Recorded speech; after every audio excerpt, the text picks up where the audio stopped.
Hey, welcome back. This is day number 2 of my countdown to the Switch 2. If this is your first video, I would definitely check out the first and then come visit this one. Unless you just want to see how many of these games that I'm going to talk about today, you agree with or disagree with. So this is, as the title says, Regretful Purchases. And if this is your first time watching, this is me doing a countdown to the Switch 2's launch, which is, as far as we know right now, June 5th. So, I've talked about in the past already new classics on the Switch and what is left to be released on the Switch. So today, I'm going to talk about some of the games that I have in my collection. No, I'm not going to get rid of them, but I do regret buying them for one reason or another, and I will explain my reasons for each one of them. But before that, if you want to hear me just talk about Switch stuff for the next several days and going into June here, definitely subscribe and let me know down in the comments which Switch games you regret buying, either physical or digital. So, let's start off with kind of a soft one where it's like, I actually really enjoyed this game, except it had a bug that caused me to immediately regret buying it. And that would be SpongeBob SquarePants Battle for Bikini Bottom Rehydrated. Now, I know this is a much-loved game, both for the, I think it came out for like the PS2 and Xbox and everything, GameCube, and then this is the full-on remake of this game.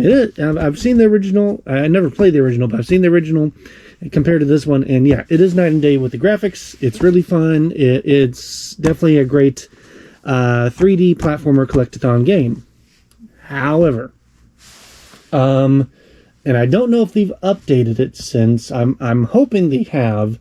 But what happened was I was on, I say one of the beach levels, but I don't know how good that's going to explain it because, it's under the sea, so they kind of all look like beach levels. But this one was like, you were like actually on the beach. Anyways, so I think I'm about maybe 50% into the game. I've been collecting, I'm trying to do 100% on this game, and I fall through the floor and the screen goes black. I can hear myself, and I can I hear, if I move the controls around, I can hear myself walking, but I can't pull up a menu, I can't do anything. So I'm just thinking, okay, let me do like other Switch games. Let me just exit out like fully, go to the home menu, exit, tell the game to stop playing, and then go back in. And I'll just go from the last time it saved. Well, what do you know? It saved right as I went down there, and something happened that it glitched out, and so my save file is on there. But if I click on it, it will load it, and then we'll go back to the main menu. And I'll click on it again, it will load it again.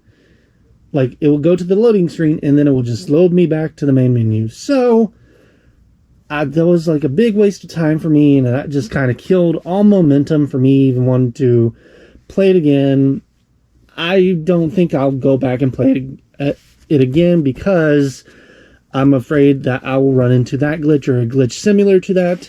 And I looked it up, and they're like, yeah, it's like a bug that they hadn't fixed at the time, because I pre-ordered this game, so I got it at launch, and then, I played it, pretty much, it came out in June of 2020, so I kind of had like a bunch of free time, so I was playing this like almost non-stop, and then that just kind of made me not ever want to play it again. So, but yeah, I've heard, great. It's been great other than that.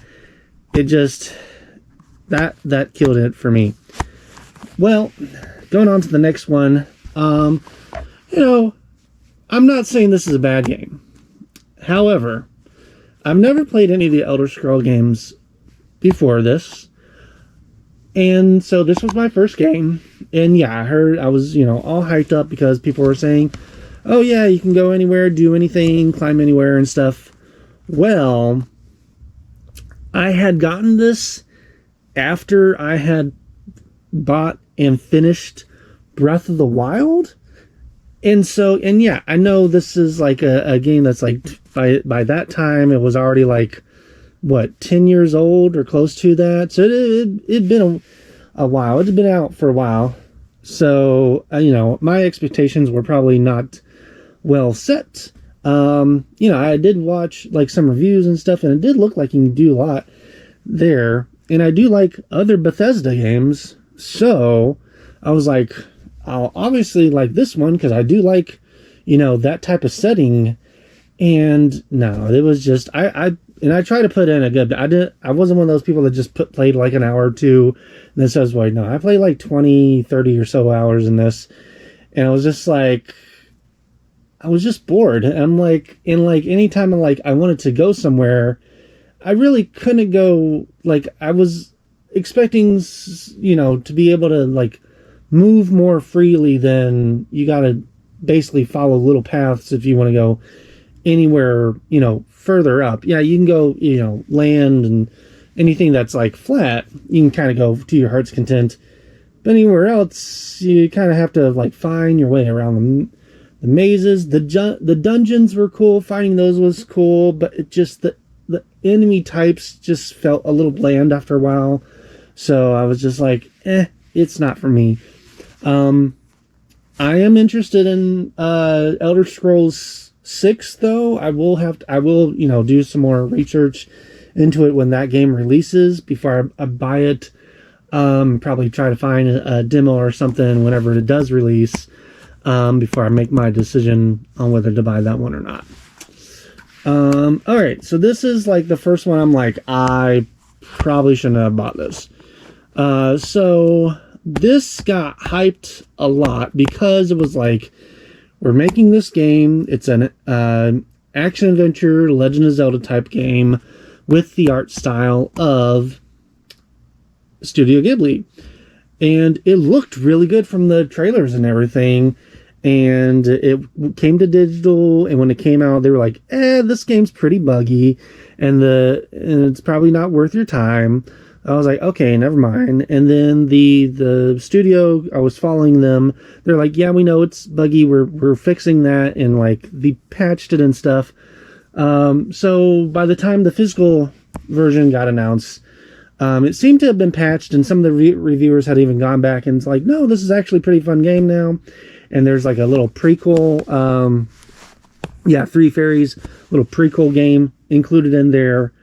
So I was like, all right, cool. And it still was pretty buggy, in my opinion. It was playable, but there was, so like one thing was like, okay, you go around and you got to find like coins to buy something. Well, somehow I like glitched the game to where I went over to pick up one coin and it maxed out my bank account little thing.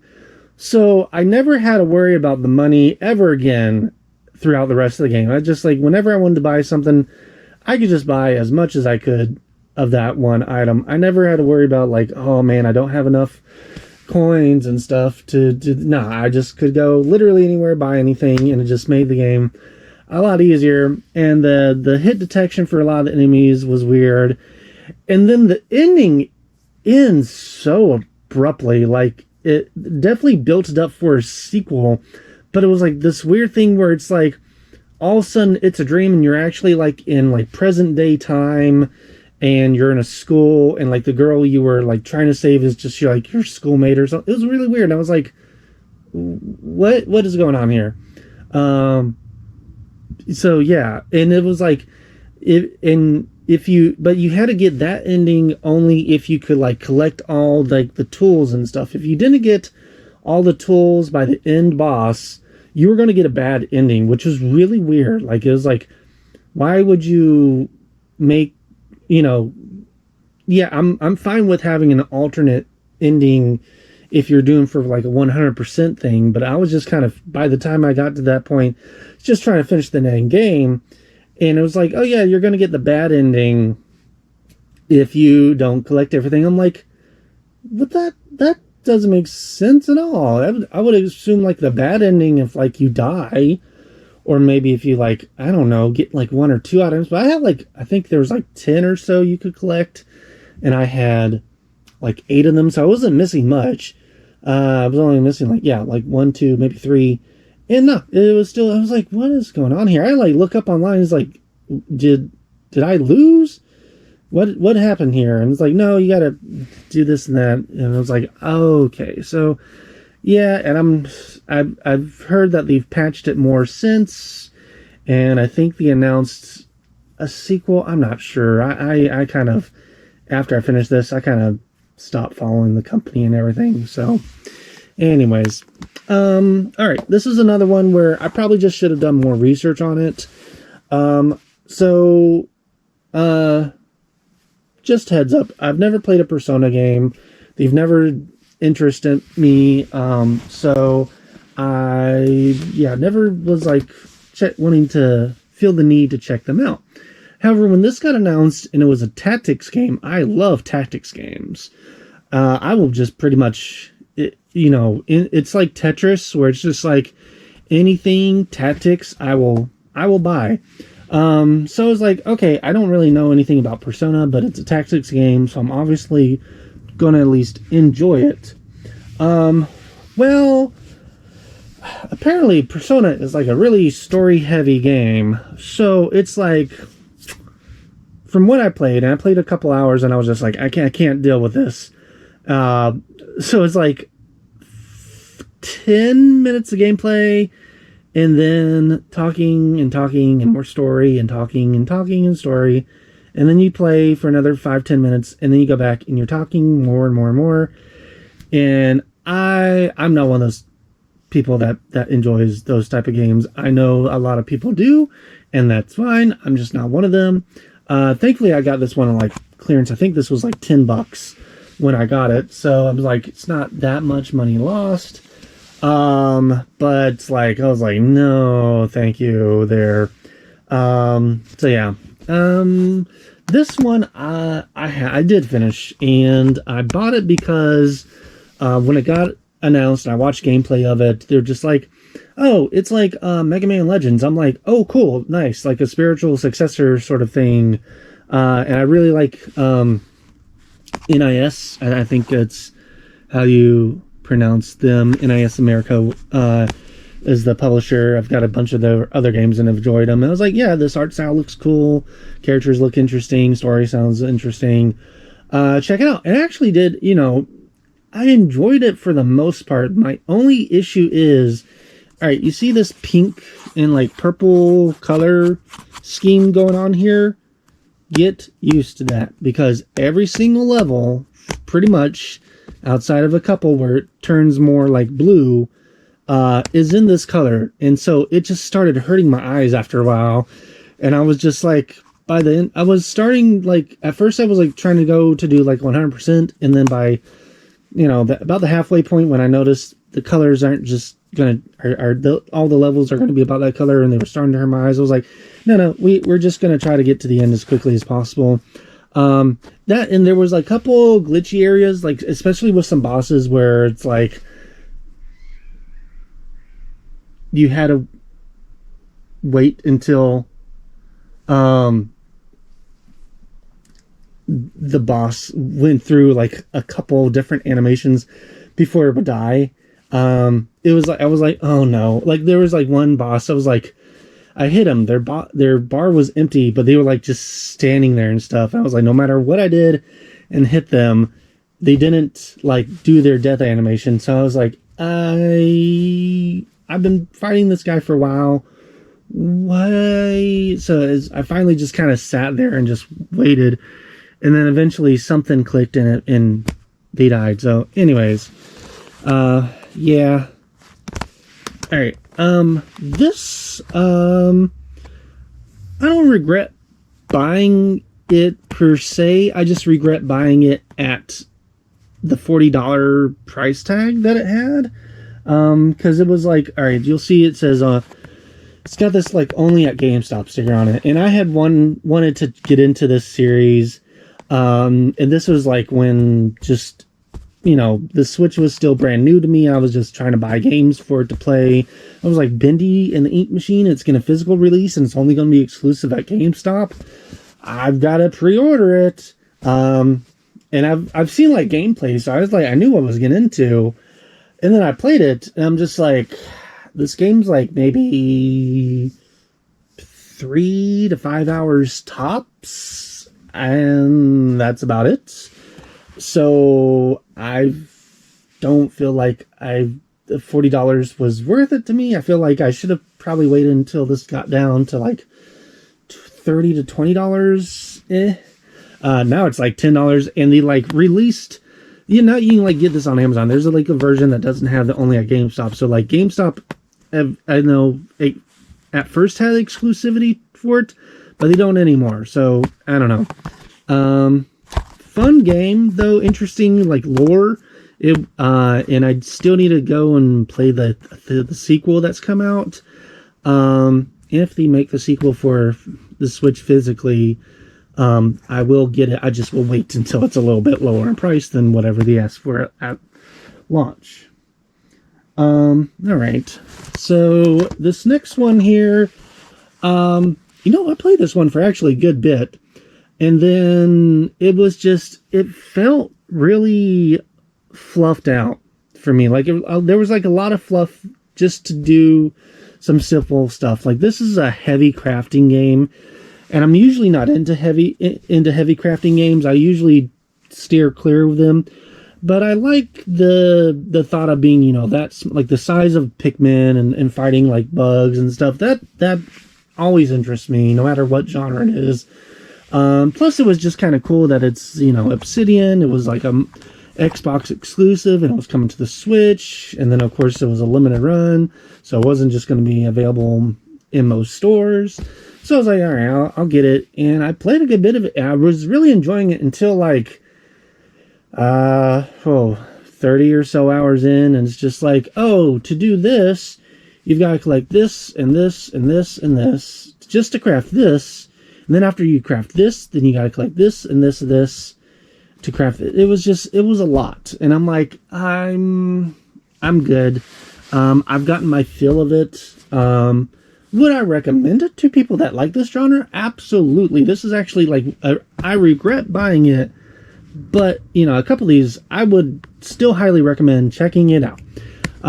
This one, check this one out. Maybe this one if you're into Persona. If you haven't played this one, sure.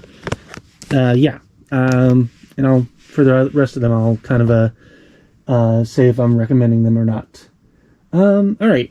So this is Hot Wheels Unleashed 2. And I love the first Hot Wheels Unleashed game. Like it's one of my favorite arcade car racing games. I don't know what genre you would put it in. It's not a fully just a straight up racing game. But it's not like Mario Kart either. It's kind of like a little bit, I guess it would be considered arcade in gameplay there. And it's great. Well, I'll get to it in a later video, but yeah. So when they announced a sequel and it looked like they were implementing some stuff that was in the DLC from the first game, I was like, okay, I obviously like the first one. I'm going to get the second one. I did know that there was a jumping mechanic in there because I did watch some reviews, but what they didn't mention was the jumping mechanic is attached to your boost. All right, and so in this game, you see there's this loop here. There's a lot of loops in this game here. There's also a lot of, I don't think it's on here, but there's also a lot of like ramps and places you've got to jump. So like to do this, you've got to get like a good running start and then boosts. Usually there's boosts on here, but sometimes one of the mechanics is you just save up your boost power so that when you get to here, you can use it and go, well, nobody, at least from what I remember, nobody mentioned that the jumping mechanic was hooked to your boost meter, so that anytime you jumped, you were using some of your boost juice. So there would be points where, you're boosting to like get past, other players to get to first place, and then you get to a jump and you don't have any boost power left. So you aren't able to jump and you just fall and resets. And then, yeah, and it happened over and over again. I was like, I was in like a middle of a race. I was like, I'm sorry. This is way too frustrating for me. They should have had the jump mechanic be its own button, that wasn't attached to your boost. I mean, it is your own button, but it shouldn't have been attached to your boost. It should have just been like, you can jump as many times as you want. You don't have to worry about running out of boost juice. So yeah, would not recommend this one, honestly. All right, It'll Do 2+ was like early in the library of Switch games. It was early in the library for me as well. I had just finished Mario Odyssey. I had finished Bomberman R, and I finished like one or two other games. I'm like, I want to get another game. I want to get a cheap game. And I like the other Idle games. Like, they've got some trading card games that are like on Steam, and those are fun. I love the art style. And this was like, like an old school Legend of Zelda game. So I was like, that's right up my alley. Well, it's like Legend of Zelda, like the NES one, to where there's not really a map. You don't really know where to go. You kind of are just like exploring and figuring everything out on your own. If that sounds fun to you, that's great. You should check this game out. However, I'm more used to at least having a map so I can kind of figure out where I'm going. And so I got maybe past the first area, and there's a lot of enemies that will like come at you all at once, and I'm like, I can't deal with that and trying to get my bearings at the same time here. I just can't. So it was just like, I'm not. So I kind of regret getting that there, but yeah, really, it's really, if you're into that sort of thing, it is really fun. All right, so here comes two that I'm like, absolutely do regret buying. First is Another Crusade. So this got announced like the same week that Super Mario RPG for the Switch got announced, and this is like this Dragon Vein Studios. This is like their take on it, because you see they're all like, made out of wood, and it's all like puppets and stuff, and it plays the same way. You've got the the timing mechanic and everything.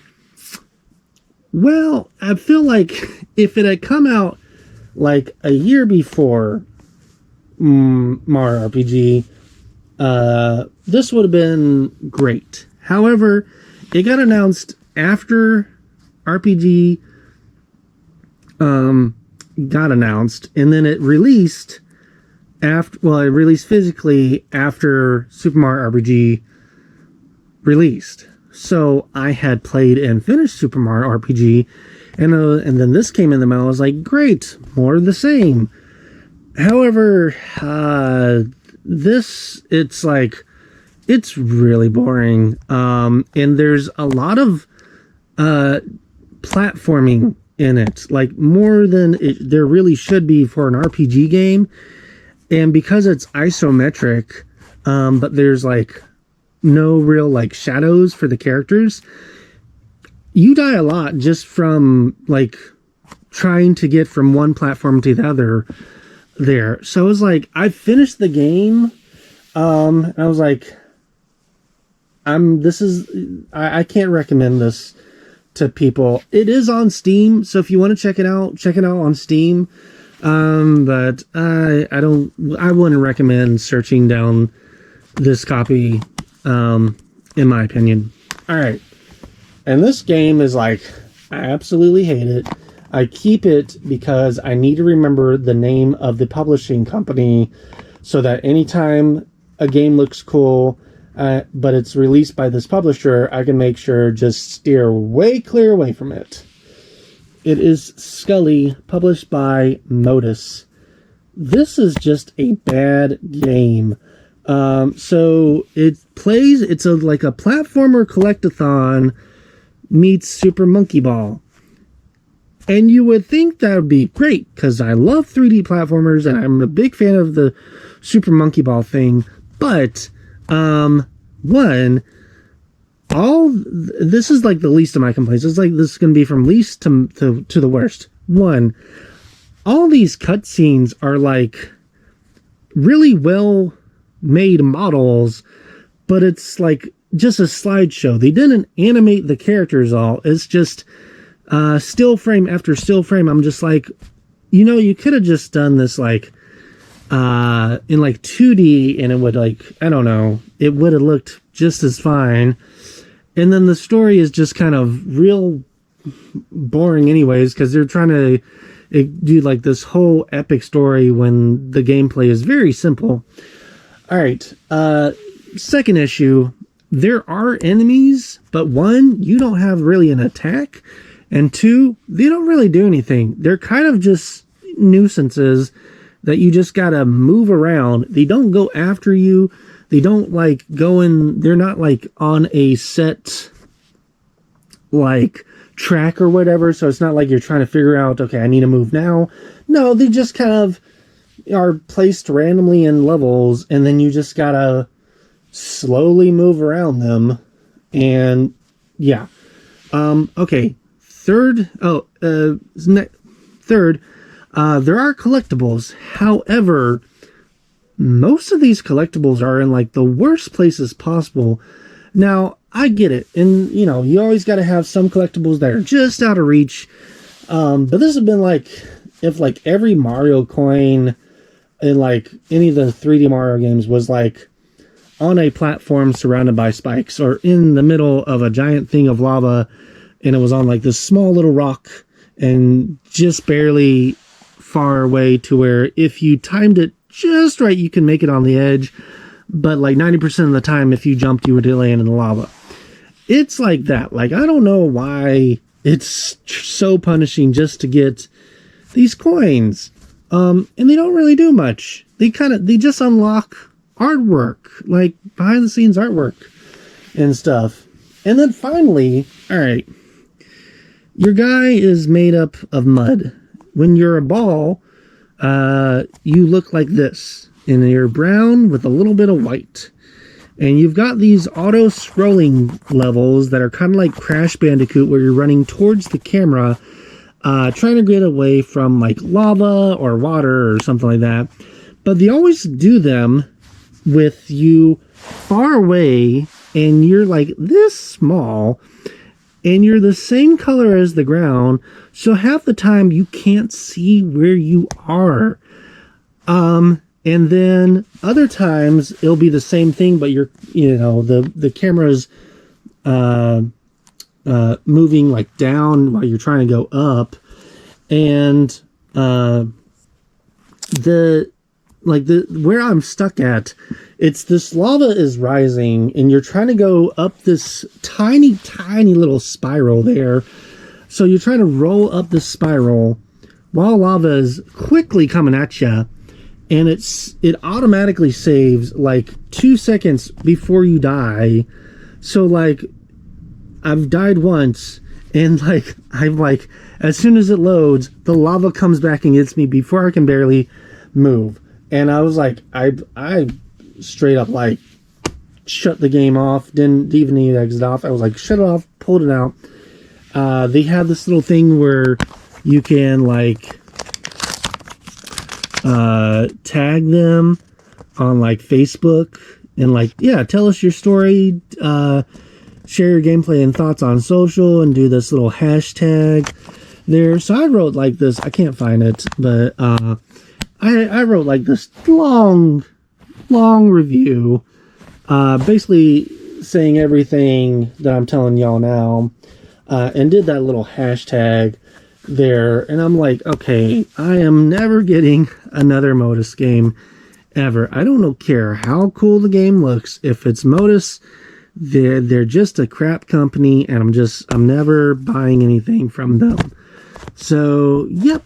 So, as much as this is a celebration of Switch in general, I do have to tell you my regrets. These are the two main ones here. And I guess also these three are probably my main ones here. But yeah, as I said, what were y'all's regrets of your Switch library? And if you enjoyed any of these games, that's great.